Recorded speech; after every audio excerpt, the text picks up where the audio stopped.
मी तुम्हाला साधी गोष्ट सांगतो, हिंदी ही या देशात कोणाचीही मातृभाषा नाही. हे पहिल्यांदा सर्वांनी लक्षात घ्या. ज्याची काल परवाकडे कानफडीत मारली ना, त्याला विचार तुझी मातृभाषा कुठची.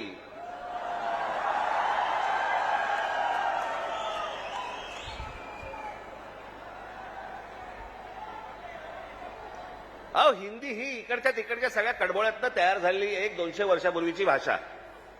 बाकीच्या सगळ्या तर केवढ्या जुन्या भाषा आहेत. उत्तर प्रदेश, बिहारला आता समजलं पाहिजे, राजस्थानला आता समजलं पाहिजे. मी आता एक आणलं इथे उदाहरणार्थ बघा.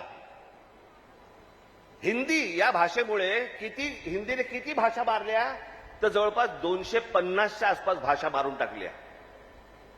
त्याच्यामध्ये कांगरी, गडवाली, कुमाऊनी, अवधी, हरियाणवी, ब्रज, भोजपुरी, मगधी, बाघेली, छत्तीसगडी, बुंदेली, माळवी, भिल्ली, नागरी, बागरी, मारवाडी अशा अनेक भाषा आहेत.